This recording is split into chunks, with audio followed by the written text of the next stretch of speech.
কতজন নায়কের কাছ থেকে এখন পর্যন্ত প্রেমের প্রস্তাব পেয়েছো বলো তো? 3 জন মনে হয়। 3 জন খুব সিরিয়াস। আজকে কেউ যদি বেশি সত্যি কথা বলতে ইচ্ছে করতেছে, বাট আমাকে যদি পাম দিয়ে খুব ইয়ে করে যে দেখা আমি খুব কষ্টে আছি, আমার জন্য কি তুমি এটা করতে পারো কিনা, বা এরকম করে যদি কেউ বলে, কেন জানি আমাকে প্রেমের প্রস্তাবের থেকে বিয়ের প্রস্তাবটা বেশি আসে। বাবা তো ছিল, দ্যাটস আমার ঈদ আসলে সুপার হ্যাপি ছিল। আমার সালামি যেন সবার থেকে বেশি হয়, এটার জন্য আমার বাবা আমাকে সবসময় হেল্প করতো। চাইল্ডিশ বিষয়গুলো যারা ইমোশনাল পার্সন না, ওদের মধ্যে থেকে যায়। তো এখন সালামির জন্য হয় না, বাট অন্য কিছু। আমার রমজান মাসটা খুব পছন্দের। রোজা আমি সবসময় রাখি, রোজা বাদ দিই না। রোজা না রাখলে আম্মাকে খাবার দিত না। আমার খুব ভালো লাগে ইফতারি। এখন আমি যেটা করি, আমি গাড়িতে রাখি, ওই যে বোরখা রাখি। আমি মনে হয় একটু অটিস্টিক টাইপের, এই সেন্সে যে কোনো রিলেশনশিপে আমার ওইটা লাইফ লং করতে হবে। আমি খুব মহান না, বাট আমার মনে হয় এটা প্রবলেম। মা সবসময় বলতো যে তুই তো দেখতেও ভালো না, তোর এমন না, তোকে কেমন দেখা যায়, তুই পারবি না এগুলো। মানে আমি যেন এদিকে না যাই। আমার খালি প্রেমের প্রস্তাব আসতেছে, আমি যদি এতই খারাপ হই, এত প্রেমের প্রস্তাব কেন? ওই সময় আমার মা আমার ভিলেন ছিল এই টাইপের। আমার মনে হইতো আমার যখন আমি অনেক কিনে ফেলছি, না আমি আর কিনবো না, ওইটা দিয়ে আমি হয়তো বা এতিমখানায় একটু কিছু দিয়ে দিলাম। একটু হেল্পিং নেচার আছে আমার, অনেক টাকা নেই। আল্লাহ যদি আমাকে আরো অনেক টাকা দেয়, আমি আরো অনেক যেন হেল্প করতে পারি মানুষকে। আমি জানতে চাই তোমার সবচেয়ে দামি ঘড়ি কোনটা এবং ব্র্যান্ড কি? এটা তো সরাভাস্কি, এটা আছে, রোলেক্স আছে। ফ্যাশনে তুমি কোন অভিনেত্রীকে তোমার নিজের আইকন মানতে চাও? আমার এখনো ওই ছোটবেলার ক্রাশটাই রয়ে গেছে, অ্যাঞ্জেলিনা জোলি।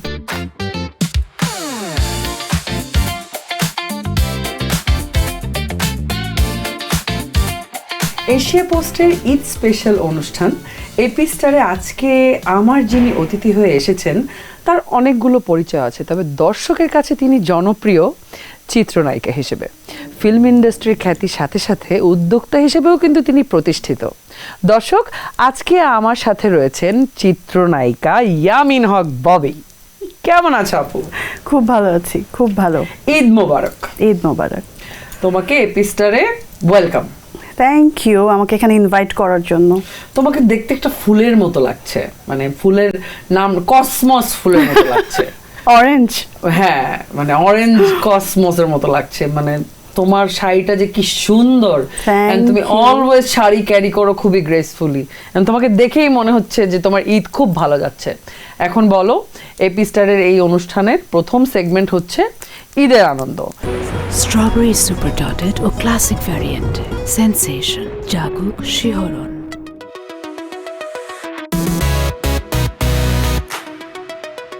যেহেতু আমরা ঈদ নিয়ে এই অনুষ্ঠানটা করছি, তোমাদের সব স্পেশাল গেস্ট নিয়ে, তোমার ঈদ কেমন যাচ্ছে সেটা জানতে চাই আগে। খুব ভালো যাচ্ছে, আর স্পেশালি ভালো যাচ্ছে আমার বোন মা এবার দেশে, ওদের সাথে ঈদ করতে পারছি। আর স্পেশালি আসলে বোনের পিচ্চি 2টা আছে, ওইটার জন্য খুব ভালো যাচ্ছে। খুব ভালো যাচ্ছে।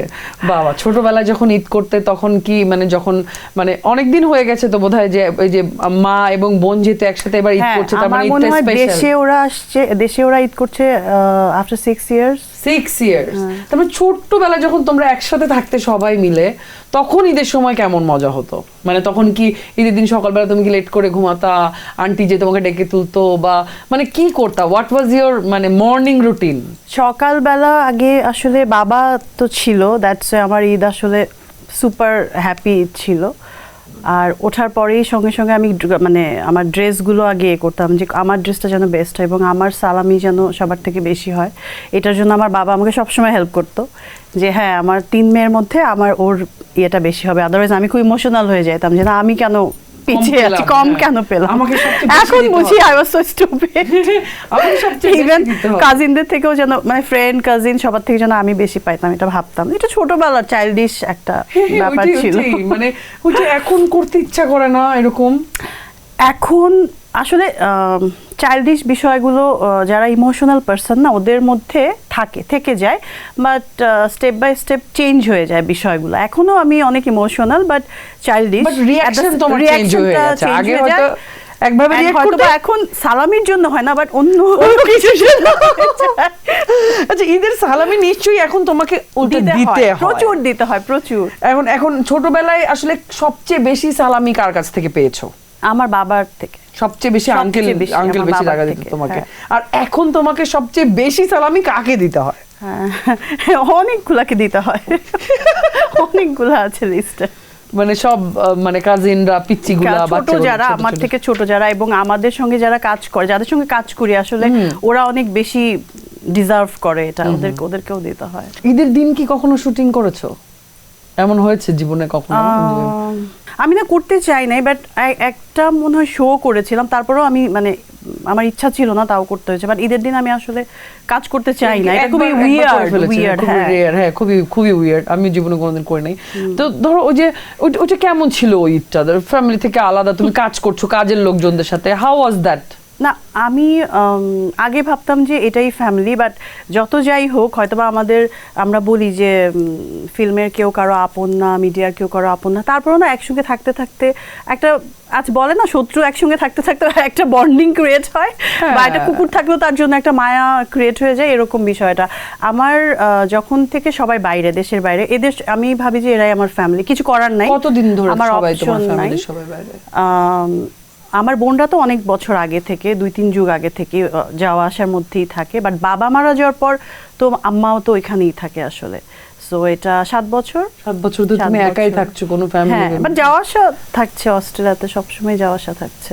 তো ওই জন্য আমার মনে হয় যে এরাও আসলে ফ্যামিলি, যেমনই হোক ফ্যামিলি। ঈদের দিন কোন খাবারটা খেতে তোমার সবচেয়ে বেশি ভালো লাগে? তুমি তো ফুডি, মানে as far I know you, তুমি ফুডি, বাট তুমি চুজি ফুডি, মানে এমন না যে তুমি খুব র্যান্ডম খাবার খাও, তুমি হেলদি খাবার খাও আমি জানি, এবং তুমি ফুড ট্রাই করি। বাট আমার রমজান মাসটা খুব পছন্দের, কারণ মানে রোজা আমি সবসময় রাখি, রোজা বাদ দিই না। এটা হচ্ছে এমন না যে আমি খুব একদম আমি হুজুর, সেটাও না, এটা হচ্ছে আমাদের ছোটবেলার প্র্যাকটিস। রোজা না রাখলে আম্মাকে খাবার দিত না, যে যত কষ্টই হোক রোজা রাখতে হবে। আমার খুব ভালো লাগে ইফতারির যে স্পেশাল আইটেমগুলো, এগুলো খুব ভালো লাগে। সো তারপর আমি খাই, আমি ভোর রাত পর্যন্ত একটু করে খেতে থাকি। সো আমি ফুডি। আবার এরকমও আমি করতে পারি না যে একেবারে সালাদ। কোনো এরকম আছে তোমার ঈদে যে স্পেশাল, যেটা জন্য তুমি ঈদের জন্য ওয়েট করো? আমার মায়ের হাতের রোস্ট খুব মজা, পোলাও রোস্ট। আর ঈদে ঘরে যে চটপটিটা করা হয়, অনেক মজা, ফেভারিট। মানে এটা না আমিও সবসময় বলছি, আমি জাস্ট ছোটবেলায় না ওয়েট করতাম যে কাদের বাড়িতে চটপটি, ছোট মানে আমাকে তো ইনভাইট করলে আগে আমি বলি না পারবো না মনে হয়, পরে আবার ফোন করে বলে যে বাসায় চটপটি আছে, বিফটা অনেক স্পেশাল করে 2-3টা আইটেম করা। আমি আচ্ছা, আমি ট্রাই করছি। তারপরে তোমাকে দাওয়াত করে বাসায় নিতে হলে বাসায় চটপটি বানাতে হবে, ভালো করে বিফ রান্না করতে হবে। ওকে, মাথায় থাকলো। দর্শক আপনারাও কিন্তু এটা মাথায় রাখবেন। ঈদের দিন ভক্তদের কাছ থেকে কোনো গিফট পেয়েছো কিনা কখনো? হ্যাঁ, অনেক পেয়েছি, আলহামদুলিল্লাহ অনেক পেয়েছি। বাট আমি খুব এক্সপেন্সিভ গিফট আমি চাই না। অনেকে আছে না খুব পাগলামি করে, অনেক দূর থেকে আসে, দেশের বাইরে থেকে আসে, ঢাকার বাইরে থেকে আসে, অনেক কিছু নিয়ে আসে, অনেক কষ্ট করে, দেখে অনেক ভালো লাগে। কিন্তু আমি চাই না যে এরকম করে আসলে এত আমাকে একটা ফুল দিলেও আমি খুশি হয়ে যাই, বা আমাকে এসে যদি একটা সালামও দেয় বা একটা কার্ডে লিখেও দেয় কোনো উইশ আমার জন্য, সেটাও আমার কাছে অনেক দামি। এটা আমি কখনো কাউন্ট করি না যে কি দামি দিল আর কি উপহার দিল। উপহার তো উপহার। ইয়েস, উপহার তো উপহারই। সেলিব্রিটি হয়ে ওঠা, ফিল্ম জগতের জনপ্রিয় কেউ হয়ে ওঠার কিন্তু কিছু মানে সাইড ইফেক্টও কিন্তু কিছু কিন্তু আছে। তো তোমার কি এরকম কখনো মানে এরকম কোনো এক্সপেরিয়েন্স আছে কিনা, কোনো কিছু গাড়ির মধ্যে থেকে দেখেছো এবং ওটা তোমার কিনতেই হবে? এটা আমি আগে একবার দুবার এরকম ডস খেয়ে গেছি যে আমি তো আবার আগের ববি না, তো মানুষজন দেখবেই, এরকম করবে। এখন আমি যেটা করি, আমি গাড়িতে রাখি, ওই যে বোরখা রাখি, তো তাড়াতাড়ি করে পরে আমার এটা তো নিতেই হবে। আমার গাড়িতেও কিন্তু সবসময় একটা হিজাব থাকে, মাস্ক থাকে, যাতে করে চশমা থাকে, সো যেখানে সেখানে যেন নামাজ যেন নেমে যাওয়া যায়। ইয়েস। এবার ঈদের শপিং নিয়ে তোমার কথা বলতে চাই, তোমার ঈদের লুক নিয়ে কথা বলতে চাই। তোমার ঈদের লুক কতদিন আগে থেকে ঠিক করা থাকে? It depends. অনেক সময় হুটহাট করে প্রিপেয়ার হয়ে যায় যে এবার আমি এই লুকে আসবো বা এরকম করে যাব। আবার অনেক সময় আগে থেকেই মাথায় থাকে যে আচ্ছা এবার আমি একটু এইভাবে প্রেজেন্ট হব। এবার ঈদে তোমার প্ল্যান কি ছিল অ্যাবাউট ইওর লুক? এবার আমি দেখতে পাচ্ছি অলরেডি একটা লুক দেখতে পাচ্ছি তোমার, মানে শাড়ি। আমাকে সবাই বলে তোমাকে শাড়িতে এত ভালো লাগে, তুমি সবসময় পরো। শাড়ি পরা অনেক কষ্টের, আমি জানি আমাকে বেশি ভালো লাগে, তো এই জন্য আমি কম পড়ি, মানে রেগুলার কম পড়ি। সো এবার তুমি প্রায়োরিটাইজ করছো traditional look. I love your sari, যে শাড়িটা পারলে খুলে রাখতাম, খুলে রাখতাম আসতে। হ্যাঁ, মানে আই লাভ শাড়ি টু, মানে আমারও অনেক শাড়ি ভালো অনেক লাগে, অনেক সব ভালো মেয়েদেরই মনে হয় শাড়ি বেশি অনেক পছন্দ। ঈদ মানেই ধরো এখন মানে সিনেমা রিলিজ হওয়ার একটা বেশ মানে গমগমে একটা পরিবেশ Definitely. এনভায়রনমেন্ট তৈরি হয়ে গেছে। গতবার ঈদেও বোধহয় তোমার ছবি এসেছিল, গত ঈদের আগের ঈদে আগের ঈদে। আচ্ছা, এবার ঈদে তুমি সিনেমা দেখতে গেছো কিনা বা যাওয়ার প্ল্যান আছে যাবো, কিনা? এখনো তো চলছে, যাবো অফকোর্স যাবো। কোন সিনেমাটা তুমি দেখতে চাও সবার আগে, বা এরকম প্রায়োরিটাইজ করেছো কিনা এটা এটা দেখতে চাও, বা কোন সিনেমাটা নিয়ে তুমি আশাবাদী? ট্রেলার বা লুক পোস্টার দেখার পরে ইউ ফেল্ট যে না এই সিনেমাটা গুড হতে পারে, I am hopeful for that too. এক একটা আসলে এক একটা ছবির এক একটা মানে গল্প তো এক এক রকম, তাই না? প্রত্যেকটা ছবি তার গল্পর অনুযায়ী ওটা সুন্দর। আমার মনে হয় যে জাস্টিফাইড। আমি যেগুলো ট্রেলার দেখেছি বা যাবো দেখতে, আমার মনে হয় প্রত্যেকটা ছবি ভিন্ন ভিন্ন স্বাদের। এখন ডিফারেন্ট অডিয়েন্সের জন্য এটা অনেক ভালো একটা বিষয় যে সব ধরনের অডিয়েন্স হলে গিয়ে সিনেমাটা এনজয় করতে পারবে। আগে আছে না যে একই টাইপের অনেকগুলো ছবি আসতো, এখন যেটা আমি দেখছি যে ভিন্ন ভিন্ন টাইপের ছবি আসছে, উইচ ইজ ভেরি গুড। কারণ আমার টেস্ট একরকম, তোমার আরেক রকম, আরেকজনের আরেক রকম। সো মানে হলে তোমাকে যেতেই হবে, যেই টাইপের ছবি রিলিজ হোক না কেন। এটা একটা আমার গুড সাইড মনে হয় ফিল্মের। সো ফিল্মের ক্ষেত্রে দর্শকরা নানান টেস্টের ছবি হ্যাঁ, আগে শুধু ভাবতো যে অ্যাকশন রোমান্স হ্যাঁ। এইটুকের মধ্যেই বেশি থাকতো, গরিব বড় লোক এরকম। বাট এখন তো অনেক চেঞ্জ, মানে গল্পের দরকার ছিল, এটা মানে গল্পের ভ্যারিয়েশন আসছে, ভ্যারিয়েশনটা খুব দরকার, কারণ অডিয়েন্স তো ডিফারেন্ট ডিফারেন্ট টেস্ট পছন্দ করে। Very nice observation. তোমার ঈদে পাওয়া কোনো সারপ্রাইজিং গিফটের কথা শুনতে চাই। মানে যে কোনো ঈদে পাওয়া, যে কোনো ঈদে পাওয়া, but you are very surprise. একটা কার থেকে কোত্থেকে আসছে সেটা জানতে চাবা না, আই হোপ। ওকে, এটা তো তুমি না বলতে চাও জানতে চাই না, কিন্তু সারপ্রাইজিং গিফটটা কি ছিল? একটা ফিঙ্গার রিং ছিল, যেটা ঈদে আমি এক্সপেক্টও করি নাই যে ঈদের সময় কিসের জন্য। ওইটা খুব সারপ্রাইজিং ছিল। এছাড়া তো অনেক গিফটই পাই, ওইটা এমন ইয়ে ছিল না, বাট ফিঙ্গার রিংটা ছিল এন্ড অন্য পারপাসে ছিল। দ্যাটস ওয়াই আমি খুব সারপ্রাইজ ছিলাম যে Y now. Okay, got it. আচ্ছা, স্মার্টি। ঈদের সবচেয়ে তোমার এক্সপেন্সিভ গিফট কি তাহলে ওইটাই ধরে নিব? ওইটা না, আমার বাবার দেওয়া গিফট সবচেয়ে expensive. Truly you are very attached to your father, মানে you are very attached to your father. Very how are you dealing after মানে আঙ্কেল পাসড অ্যাওয়ে? এন্ড এটা জানি কেমন, এটা যার সাথে হয় সে হয়তো বা ইয়ে করতে পারে। আর আমি তো বললাম না আমি একটু এক্সট্রা ইমোশনাল, এই জন্য হতে পারে।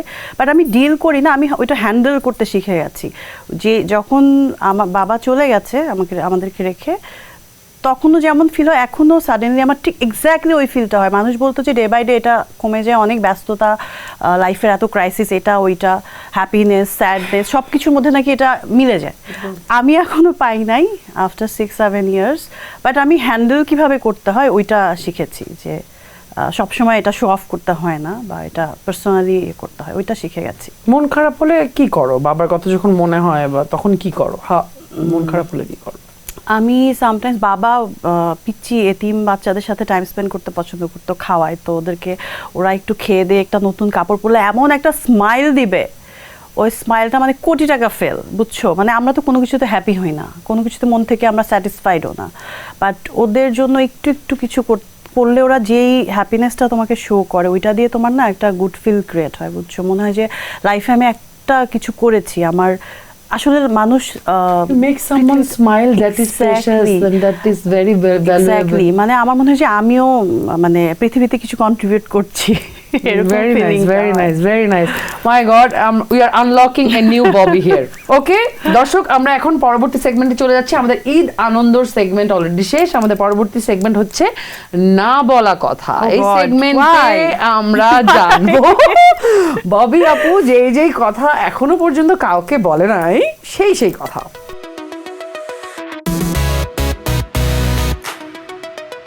চলো, are you single? I'm not sure. Trust me, I'm not sure.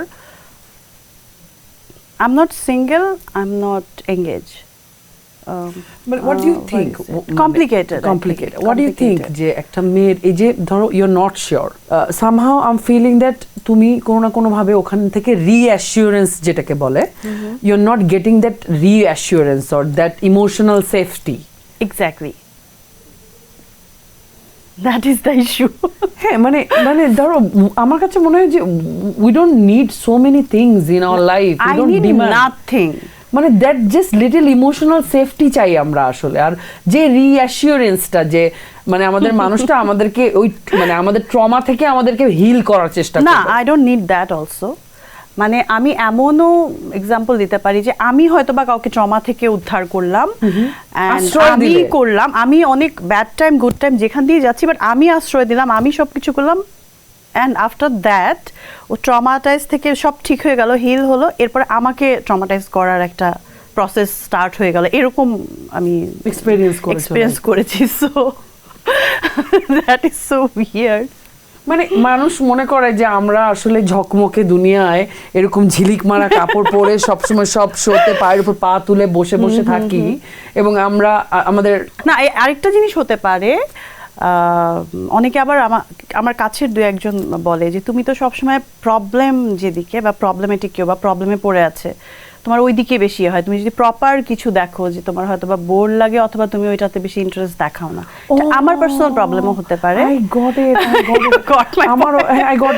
মানে এটা না আমার মনে হয় কিছু একটা হয়তো বা চাইল্ডহুড ক্রাইসিস বা কিছু একটা আছে যেটা সময় মনে হয় যে আচ্ছা ওর তো সব ঠিকঠাক আছে, ওরা আমাকে দরকার কেন, ওর বাড়ি গাড়ি টাকা পয়সা সব আছে, দেখতেও ভালো, তো যে কাউকে পাবি, আহারে এই লোকটা ওর কেউ নাই, ওর ধরো ওর এক্স ওকে মানে টর্চার করে ওকে যা ইচ্ছা তা শেষ করে ফেলছে, একটা পেনি নাই, এখন আমারই মনে হয় দায়িত্ব এটা করার। এবং এই দায়িত্ববোধ ফিলিংটা ভিতর থেকে I need to rescue that person এবং আই নিড টু তাকে এরকম সিটে বসাইতে হবে। এন্ড আফটার সাম টাইমস আমি বললাম যে আমাকে টর্চার করতে, আমাকে ইউ আর নাথিং, তুমি কি করছো লাইফে? ও আচ্ছা আমি কি করছি, আচ্ছা মানে আমি কি করলাম, তুমি মানে এমনও আসে সামটাইমস।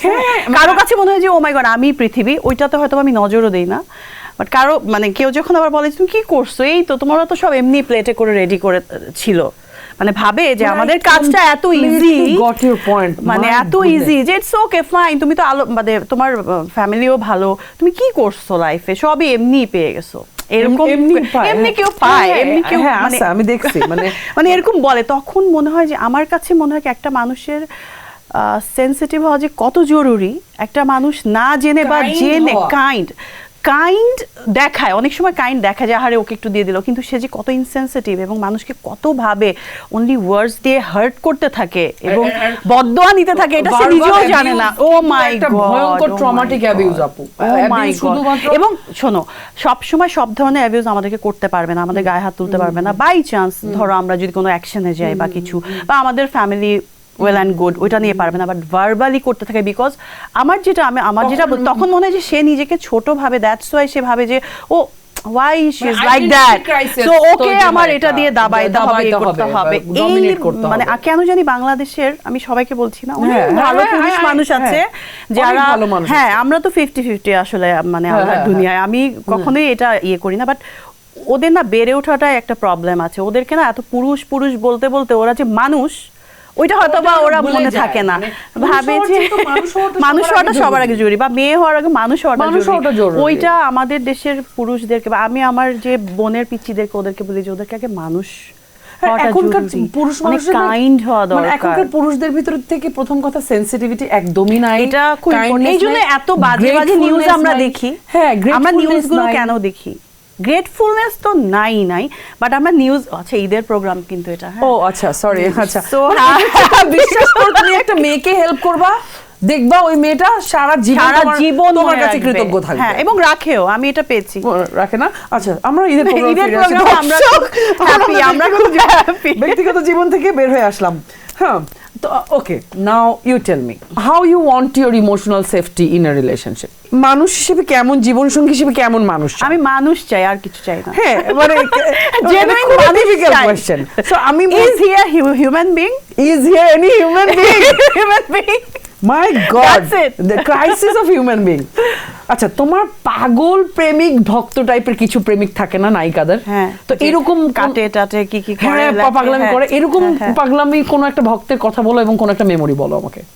ওই যে ব্লাড দিয়ে লিখে লিখে যে পাঠায় এবং ওইটা যে মুরগির রক্ত না ওইটা প্রমাণ করার জন্য ভিডিও মেসেজ পাঠায়, ওই যে মেসেঞ্জারে তো আননোন মানুষ পাঠাতে পারে, সেটা ওই যে কাটার ওই ভিডিওটা দিয়েছে। Oh my God, God bless him, God bless him. তোমাকে না পেলে বাঁচবো না এমন কথা কতজনের কাছে শুনছো?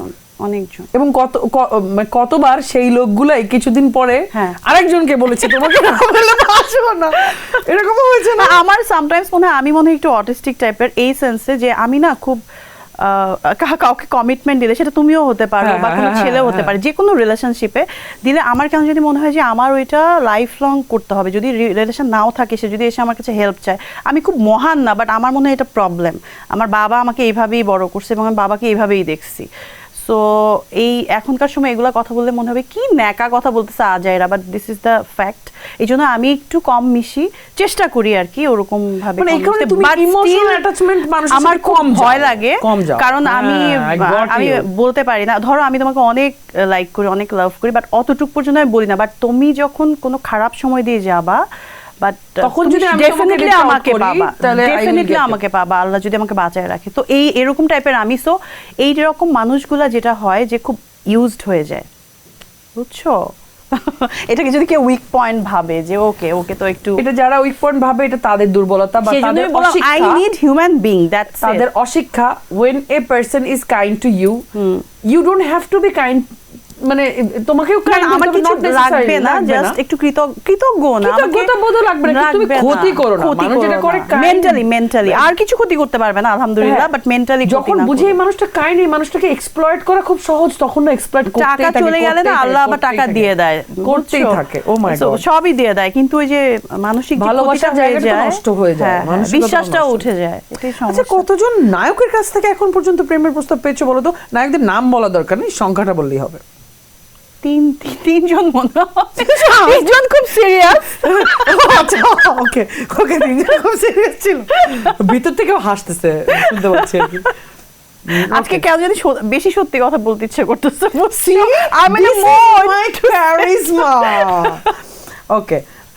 এটা একটা সিরিয়াস কোশ্চেন, সেটা হচ্ছে তোমার আপু, তোমার ফ্যামিলি মেম্বাররা যারা আছেন তারা তো সবাই বিদেশে সেটেল, অনেকদিন পরে তারা দেশে এসেছেন তোমার ঈদ, এবার এটা খুবই স্পেশাল ঈদ হচ্ছে। why aren't you going to be there বা be with them? এটা তো আমার ফ্যামিলির চিরজীবনের কোশ্চেন। ওনারা তোমাকে এই কোশ্চেন করতে করতে পাগল করে দিচ্ছে। হ্যাঁ, আমি পাগল হয়ে যাই, কিন্তু আসলে বলে আমি কিন্তু ওদের জন্য পাগল। তারপর না আমি দেশের বাইরে 3-4 মাসের পর জানি আমার কেমন যেন লাগে। আমি এসে জ্যামজটের মধ্যে রাগ করি যে কেন এখানে এসে জ্যামের মধ্যে বসে থাকি, কেন এই মানুষের বাটপাড়ি দেখতে আসি, কেন ফিল্মে সবাই মানে এইটা হয় ওইটা হয়, এত ঝামেলা। একটু পর পর এইসব ব্যাড নিউজ, এরপর আমি 3 মাস পরে পাগলের মতো আবার চলে আসি, বুঝছো? এর বেশি আমি থাকতে পারি না, বাট তাও 3-4 মাস থাকতে পারি, এই জন্য যে আমার বোনের পিচ্চিগুলোর সাথে আমি খুব ভালো টাইম স্পেন্ড করতে পারি। আছে একটা হাওয়া বা কিছু একটা তো আছে, আমি জানি না। আমার বাবাও কিন্তু আমার জন্য ওইখানে গিয়ে কন্টিনিউ থাকতো না, বাবার আমি অলওয়েজই এখানে থাকতাম। আচ্ছা, বাট ওরা থ্যাংক গড যে আমার বোনরা ভালোভাবে ওইখানে সেটেল, খুব আলহামদুলিল্লাহ ভালো আছে। কিন্তু আমি কেন জানি পারছি না, অনেকবার মানে মেন্টালি আমি ট্রাই করেছি, I failed, they are still trying. তো সময় পেলে যেই দেশে তোমার বারবার যেতে ইচ্ছা করে? অস্ট্রেলিয়া। আচ্ছা, একটা মজার কোশ্চেন, এখানে বেবি আছে, বেবিজ 5টা বেবিজ। মানে what about your babies? This is the issue. আমার তো হিউম্যান বিং তাও ঠিক। মানে not necessarily না, এটা বাংলাদেশে তো পসিবল না। দেখো তুমি ঈদের প্রোগ্রামে পসিবল, কিন্তু মানে ঈদের প্রোগ্রামে তুমি যদি এইসব ডিফিকাল্ট কোশ্চেন করো, তাহলে তারপরেও আমি বলি যে এখানে হচ্ছে তোমাকে তোমার বিয়ে হবে, বেবি হয়ে যাবে, তোমার ডিভোর্স হবে, দেন ওকে। বাট তুমি যদি এটা আগেই জানো, তুমি সিঙ্গেল মাদার হও, তখন তোমাকে আবার মানে তোমার কি হবে তুমি তো জানো, অনেক ধরনের কোশ্চেনের সম্মুখীন কোশ্চেন হবে না, তোমাকে মেরেও ফেলতে বলতে পারে যে তুমি এই এক্সাম্পল সেট করছো আমাদের Oh my মতো God. দেশে, হ্যাঁ, you are বা right. এই করছো ওই করছো, You are তো very তুমি right. ভালো থাকতে চাইলেও আসলে আচ্ছা, অনেক কঠিন। সিনেমায় অনেক গ্যাংস্টার বা ভিলেন তো নায়িকাদের সাথে প্রেম করতে চায়। হ্যাঁ। বাস্তব জীবনে কোনো গ্যাংস্টার কি তোমার প্রেমে পাগল হয়ে লাট্টু হয়ে ঘুরছে? হ্যাঁ হ্যাঁ, বলতো ঘুরছে ঘুরছে gangster, real gangster. Real gangster. এখন আর বইলো না যে কে, না না, কে বলবো না, বলবো না। কে এটা জানতেও চাই না, জানতে চাই না কোন গ্যাংস্টার ভাইয়া, আপনি যদি এই অনুষ্ঠান দেখে থাকেন প্লিজ আমাদেরকে মাফ করে দিন। হ্যাঁ, কিন্তু হ্যাঁ, you have a good taste. বিদেশ গিয়ে কি কোনো রকম বিড়ম্বনার মুখোমুখি হতে হয়েছে কিনা কখনো? কিরকম টাইপের, মানে বাঙালিদের মধ্যে? বাঙালিদের মধ্যে বা any kind of হ্যাঁ, মানে বিড়ম্বনা। কেন জানি আমাকে প্রেমের প্রস্তাবের থেকে বিয়ের প্রস্তাবটা বেশি আসে। এখন আমাকে কি মানে দেখেই মনে হয় যে ও একটা বউ, ঘরের বউ বউ, এবং বোকা শোকা যতই দেখাক যে খুব মডার্ন, খুবই একেই ঘরের বউ হিসেবে রাখা যায়। ঘরের বউ ছেলেরা চুজ করে আমার মনে হয় যে একটু ইমোশনাল, একটু ফুল, লক্ষ্মী, যাদেরকে একটু I can dominate. হ্যাঁ, কিন্তু আমাকে তোমাকে দেখলে ডমিনেট তো করা মোটেও মনে এক্স্যাক্টলি হয় না যে তুমি এখানে dominate, আমি তোমাকে আমাকে dominate ডমিনেট করতে পারবে না, বাট আমাকে যদি ধরো খুব কি বলে পাম দিয়ে খুব ইয়ে করে যে দেখা আমি খুব কষ্টে আছি, আমার জন্য কি তুমি এটা করতে পারো কিনা, বা এরকম করে যদি কেউ বলে, তখন মানে তোমাকে manipulate করে যদি কেউ বলে, তাইলে করতে হবে। তখন আমি ট্রাই করি আর কি, যে ওকে দেখি। আচ্ছা, তোমার চলচ্চিত্র ক্যারিয়ার কত বছরের? 2010 থেকে। তোমার আমার জানি প্রায় একসাথেই শুরু। আমি 2010 না, ফিল্মে না 2010 লাক্স চ্যানেল সুপারস্টার, আমি তো ওখানকার প্রথম আচ্ছা, first runner-up তখন হয়েছে। তার আগে তো আমি তুমি তো স্কুল তার- থেকেই আমি মানে বিবি আপার শো করছি, নাটক করছি। তুমি তো লাবলু ভাই- ভবের হাটের মতো একটা ভবের হাট, ফেমাস নাটকে তুমি অনেক লম্বা সময় ধরে পারফর্ম এবং করছো। আমার লাবলু ভাই তাহলে কত টর্চার সহ্য করে, আমার মার কত মনের বকাবকি সহ্য করে আমাকে নিছে। Thank you Lablu. তার মানে তো তোমার আরো লম্বা সময়ের ক্যারিয়ার। হ্যাঁ, হ্যাঁ, 10 থেকে মানে তুমি সিনেমা শুরু সিনেমা করেছো। করি। তার 7-8 বছর বা 9 বছর আমি ধরো স্কুল ফাঁকি দিয়ে হোক, কলেজ থেকে হোক এসে Modeling করছো। মডেলিং করছি। বাট আমি বিবি আপার কথা সারা জীবন মনে রাখবো যে উনি আমাকে এত কনফিডেন্স দিয়েছে ওই সময়টা, যখন আমি খুব কনফিউজ ছিলাম যে আমার বাসা থেকে তো এটা কোনোদিনই দিবে না, বাট আমার সব ফোকাস এদিকে চলে যাচ্ছে কেন, আমি নিজেও তখন বুঝি নাই আসলে, but she help me a lot. মানে তোমার মানে what inspired you to be there? I don't know, but আমি কিছু করতে চাইছি। আমার মনে হয়েছে যে আমার ফ্যামিলি থেকে আমার মা সবসময় বলতো যে তুই তো দেখতেও ভালো না, তোর এমন না, তোকে কেমন দেখা যায়, তুই পারবি না এগুলো, মানে আমি যেন এদিকে না যাই। হ্যাঁ, বুঝতে পেরেছি। So, যখন দেখি যে আমি একটু বড় হইতেছে আর আমার খালি প্রেমের প্রস্তাব আসতেছে, আমি যদি এতই খারাপ হই, এত প্রেমের প্রস্তাব কেন, দেন আই গট কনফিডেন্ট যে okay fine, very good observation. তখন তো অনেক ছোট, এবং ওই 90s এর সময় তো আমরা আরো অনেক ইনোসেন্ট, রাইট? এখনকার সময় মতো তারপরেও না। অবজারভেশন দিয়ে এটা বের করা যে আমার এত প্রেমের প্রস্তাব আসছে, তার মানে আম গুড, আম্মু যে আমাকে Good এগুলো enough to বলতেছে, do something, I do think. Something on my own, মানে এটা তো এইটুকু চিন্তা করতে আমার মা পারাটা- বলছে তুমি লেখাপড়া করো, জব করো, ডক্টর হও। আমার একটা বোন তো ডক্টর, একজন আর্কিওলজিস্ট। তো ও হচ্ছে যে তুমি সারা দুনিয়া ঘুরো একাডেমিক্যালি, আদারওয়াইজ আর কোনো অপশন নাই। তারপর মানে হাউ ইউ অনেক মারটার খেয়ে, যুদ্ধ করে, লুকোচুরি করে, অনেক ইয়ে করে, বাট আমার জন্য আমি আজকে সবাইকে সরি বলতে চাই যারা আমার ফ্যামিলি থেকে অনেক দুর্ব্যবহার সহ্য করছে, ইভেন বাসায়ও ঢুকতে পারে নাই, নিচে ওয়েট করে চলে যাইতে হয়েছে, আজে বাজে ফোন কল, কান্নাকাটি, রাগারাগি, গালিগালাজ। থ্যাংক ইউ লাবলু ভাই, স্পেশালি বিবি আপার শো করে একটা না করে আবার চলে আসতে হয়েছে, এরকম অনেক কিছু ঘটনা আসলে এগুলো বলে শেষ করা যাবে না। তোমার অনেক মানে সো মেনি থিংস। আমার ওই সময় আমার মা আমার ভিলেন ছিল এই টাইপের, আমার মনে হইতো যে কি আমার মা এমন করতেছে কেন, এত ভালো ভালো কাজের অফার আসতেছে, আমি একটু ফটোশুট করে করতে দিত না। সো আমি কয়েকটা অ্যাড ফার্মে এত অ্যাডের ইয়ে আসতো তখন, ওর মধ্যে ওয়ালটন টিভিসিটা করার পরে তো আর কন্টিনিউ শুধু অফারই আসতে থাকলো। তারপর আন্টি রাজি হলো কিভাবে? আন্টি রাজি হয় নাই, সে এখনো রাজি, সে আল্লাহর কাছে সবসময় দরকার, ইয়া আল্লাহ আমার মেয়ে যেন এখান থেকে ফেরত আসে। এবং ইভেন আমার দেহরক্ষী যদি হিট না হইতো আমি তো আর ইন্ডাস্ট্রিতে থাকতে পারতাম না, কারণ আমার তো আর ওরকম গডফাদার বা ওরকম ইনভেস্টার নাই যে একটা খারাপ করলে আরেকটা করবে। আমার মা, আমার মনে আছে না, আমাদের বিছনা চিৎকার করে করে বলতেছিল যে আল্লাহ ওর যেন এখানে কিছু না হয়, ও যেন সঠিক পথে ফিরে আসে। তো এখন আমি বলি যে আল্লাহ না চাইলে গাছের পাতাও নড়ে না, নিশ্চয়ই আল্লাহ চাইছে যে আমি এখানেই হয়তো বা কিছু একটা করার আমার ছিল, এটাই আমার কপালে ছিল, রাইট? তো ধরো এবার ঈদে বা ধরো ঈদে একটা শিল্পীর সিনেমা রিলিজ হয়, এটা এক ধরনের, প্রত্যেকটা সিনেমা আর্টিস্ট যারা সিনেমা করে তাদের এক ধরনের এক্সাইটমেন্ট। এবার ঈদে তো মানে সবার ছবি আছে, তুমি বললে তোমার প্ল্যান আছে, তোমার ছবি নেই, সেই জন্য কি তোমার মন? ইটস ফাইন, কারণ আমি আমার ক্যারিয়ারে আমি অনেকগুলা ঈদের ছবি পাইছি, ঠিক আছে, এবং ভালো ভালো খুব ভালো রেসপন্স, হিট ছবি ছিল। এন্ড আমি এত কৃতজ্ঞ, আমি একদিকে আমি অনেক কৃতজ্ঞ আমার অডিয়েন্সের কাছে, আমার আসলে কিছুই ছিল না, আমার হার্ডওয়ার্ক, আল্লাহর রহমত অ্যান্ড কিছু মানুষের মানে কাইন্ড নেচার, যে এত প্রবলেমেটিক সিচুয়েশনে দিয়ে আমাকে কাজ করতে হয়েছিল ফার্স্টের দিকে। সো যেখানে আমার প্যারেন্টসরাই এটা নিয়ে আসলে খুব স্ট্রাগল করছিলাম আমি এত বছর, অ্যান্ড আমি তো এখন পিসড অফ হয়ে, আগে যেমন আমার একটা অ্যাকসেপ্টেন্স দরকার ছিল, এখন আমার ওইটাও দরকার না, আমি এত ফেড আপ হয়ে গেছি। সো এটা আমি অনেক কৃতজ্ঞ। আর কিছু জায়গায় আমার অনেক এখনো ফ্রাস্ট্রেশন এটা যে ববি আসলে পার্সোনালি যায় এবং যেসব টাইপের কাজ করতে চাই আমি, অনেক কিছু আমি আসলে মানে করতে পারি নাই, যেহেতু আমি কমার্শিয়াল ফিল্মের মধ্যে দিয়ে আসছি এবং অডিয়েন্স আমাকে খুব ভালোভাবে অ্যাকসেপ্ট করে নিচ্ছে। আফটার দ্যাট একটার পর একটা ফিল্ম হয়ে গেছে সব কমার্শিয়াল টাইপের, ওই টাইপের, দ্যাটস গুড, থ্যাংক গড যে মানুষ অ্যাকসেপ্ট করেছে, কিছু তো একটা আমি করেছি।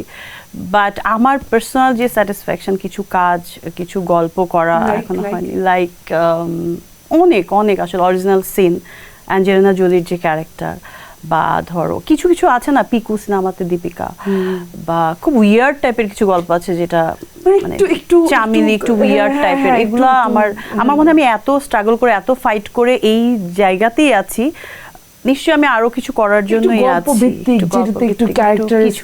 মানে আমার পার্সোনাল ক্রাইসিস আমার মনে হয় না, বা আমি কি এরকম মানে অবশ্যই এটা আমারও ফল্ট হতে পারে, আমি দেখানোর সুযোগও পাই নাই আমি, কারণ আমার ক্যারেক্টারগুলো আসে বড়লোকের মেয়ে, হ্যাপি গো লাকি, অ্যাকশন, রোমান্স, এই টাইপের। So dear directors, she is here and she is open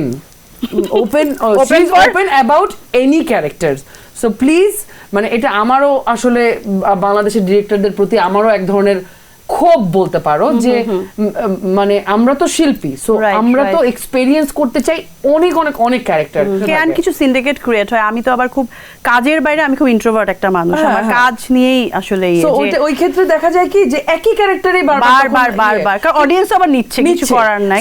কিন্তু একটা আর্টিস্ট তারও যে আরো এক্সপেরিয়েন্স দরকার, তার ভিতরে কি ট্যালেন্ট আছে, এটা আপনি যদি তাকে অন্য একটা ক্যারেক্টার, একটা গল্প না দেন তাহলে তো বোঝা যায় না, সেও বুঝবে না যে তার আসলে। আমার মনে হয় আমি যখন পিকু সিনেমাটা ফার্স্ট দেখি, আমি খুব আমার এত ভালো লাগা একটা সিনেমা, আমি অনেকবার দেখেছি সিনেমাটা পিকু। তার আগে দীপিকা পাদুকোনের এরকম কোনো সিনেমা ছিল না। তুমি ছাপ্পাক দেখছো? কমার্শিয়াল, হ্যাঁ, ওইটা তো আর বলারই বাইরে, ওইটা তো আমি অবশ্যই কিছু করব out of the box. But Piku না একটা আর্টিস্টিক ওয়েতে প্রেজেন্টেবল একটা কমার্শিয়াল ছবি, রাইট, কিন্তু অনেক সাকসেসফুল একটা ছবি, কিন্তু সো এর আগে ওকে এভাবে কেউ প্রেজেন্টই করে না, তারপরে অন্য ছবিগুলো সে ডিফারেন্ট ওয়েতে করেছে। তো ওই আমার মনে হয় যে এখানে আসলে আছে না যে শুধু এই টাইপের আছে, এই টাইপের, এখানে কেউ হার্ডওয়ার্ক করে না বা হোমওয়ার্ক করে না, যে এরকম এই আর্টিস্টটাকে আমি এইভাবে আরো অন্যভাবে প্রেজেন্ট করি বা ডিফারেন্ট ওয়েতে দিই, যে যেরকম আছে ওই। এখন এই যে তুমি বললে যে এখনকার ঈদের সিনেমাগুলোতে এক এক রকম ধরনের সিনেমা হচ্ছে, সো এখন নিশ্চয়ই এই সুযোগটা তৈরি হচ্ছে সব শিল্পী বা সব অভিনেত্রীদের জন্য, এই সুযোগ আসতে যাচ্ছে, যে কোনো লুকেই আমরা এরপরে দেখতে পারবো। আমরা এখন চলে যাচ্ছি পরবর্তী সেগমেন্টে। পরবর্তী সেগমেন্ট হচ্ছে অল্প কথায়।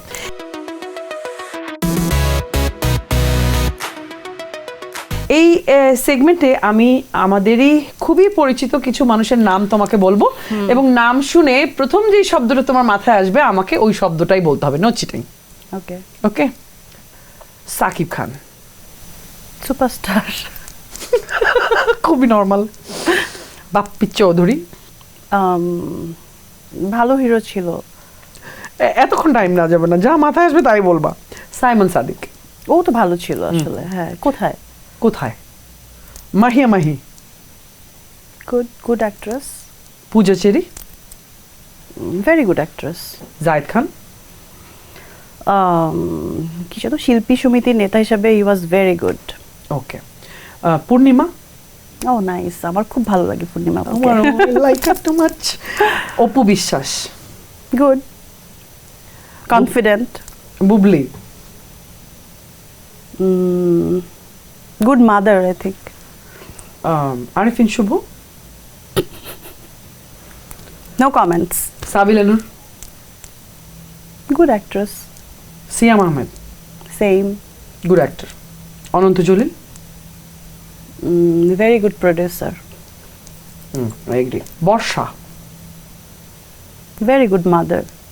I somehow I knew you will tell this. That is the truth. But somehow I just felt that you will tell the very good mother. Porimoni, She is living her life. Mousumi. You? Oh, এটাই answer. You? এটাই answer. I like it. Okay, next segment হচ্ছে fashion.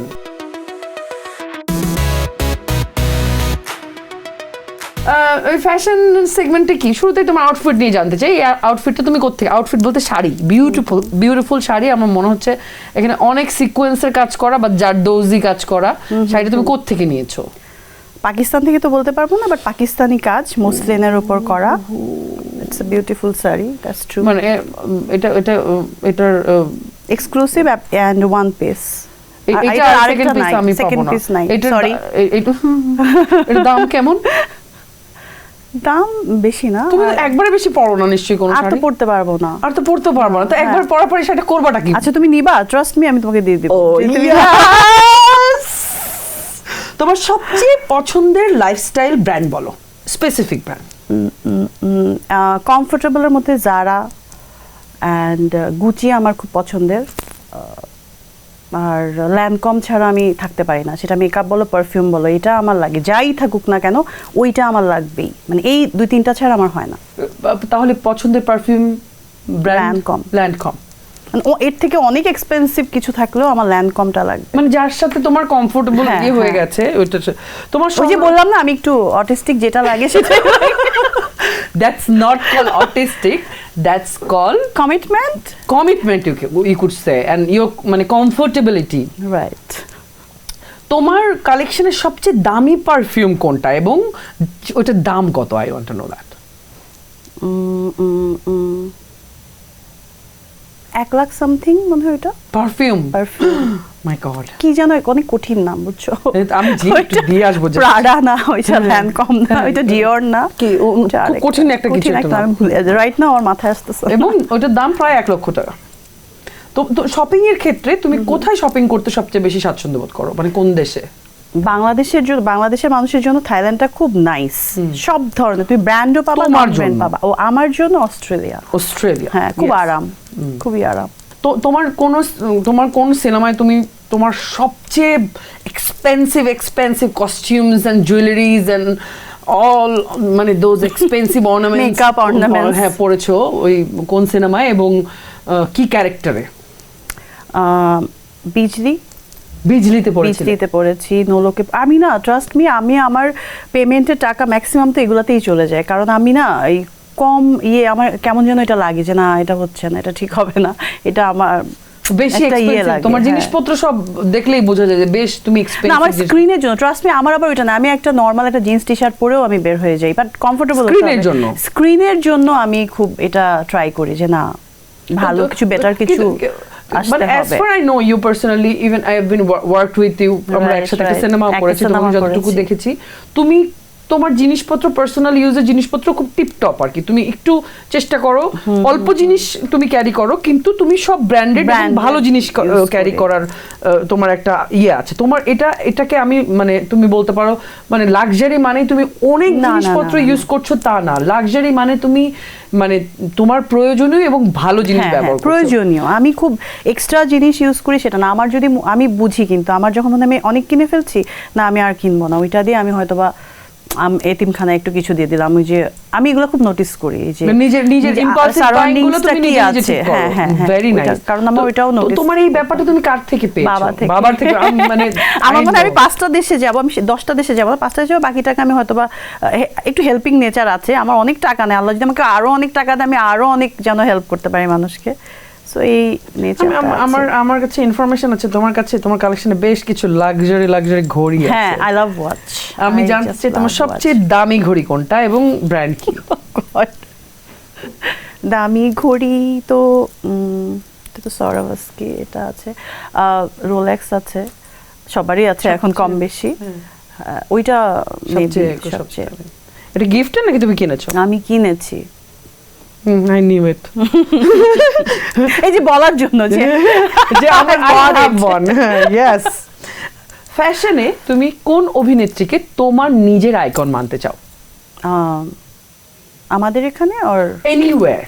Anywhere? আমার এখনো ওই ছোটবেলার ক্রাশটাই রয়ে গেছে, Angelina Jolie. ও nice. তোমার চোখে দেখা 3 জন স্টাইলিশ হিরোর নাম বলো। By born natural, Brad Pitt, মানে oh yes, Brad Pitt, Irrfan Khan, Irrfan Khan, হ্যাঁ, then Uttam Kumar. By born, by no born, designer, no nothing. designer clothing, no Exactly. accessories and all that. They're stylish, মানে by their personalities, very nice. Okay. ও শেষ question আর নাই, তাহলে তোমার just শেষ হয়ে গেল আড্ডাটা, আর কোনো প্রশ্ন নাই। এটা কোনো কথা হলো? খুব মজা লাগলো ববি আপু তোমার সাথে আড্ডা Same দিয়ে, here, same এবং here. আমার মনে হয় যে আসলে মানে আমি চেষ্টা করি আমার গেস্টদের সাথে ফর্মালি আলাপ না করে as a person, as a human being, how they are, who is Bobby, the human Bobby, not the heroine we see all this time. is me, this is me. So মানে আমি চেষ্টা করি ওই মানুষটাকে খুঁজে বের করে আনার। আমি জানি না আমি কতটুকু তোমার ক্ষেত্রে পেরেছি এখানে You আসার did it জন্য। very good. আমার শোতে আসার জন্য তোমাকে অনেক অনেক থ্যাংক ইউ আপু। আমাকে ইনভাইট করার জন্য এন্ড এতগুলা মনের কথা বের করার জন্য thank you so much. Please আমাদের এপিস্টারদের দর্শকদের জন্য কিছু বলো। সবাইকে আমার পক্ষ থেকে ঈদ মোবারক। সবাই ভালো থাকবেন এবং এপিস্টারের সঙ্গে থাকবেন এবং আমাদের বাংলা সিনেমার সঙ্গে থাকবেন। Thank you. আমাদের এই অনুষ্ঠানটি দেখার জন্য আপনাদেরকে অনেক অনেক ধন্যবাদ। আরও আয়োজন, আরও তারকাদের গল্প দেখতে নজর রাখুন এশিয়া পোস্টে। প্রিয়জনের সাথে আনন্দে কাটুক আপনার ঈদ। ঈদ মোবারক। পরবর্তী এপিসোডে আবার দেখা হচ্ছে নতুন কোনো শিল্পীর সাথে নতুন গল্প নিয়ে। সো আমি একটা ছোট্ট বিরতিতে যাচ্ছি, 20 সেকেন্ডের বিরতি।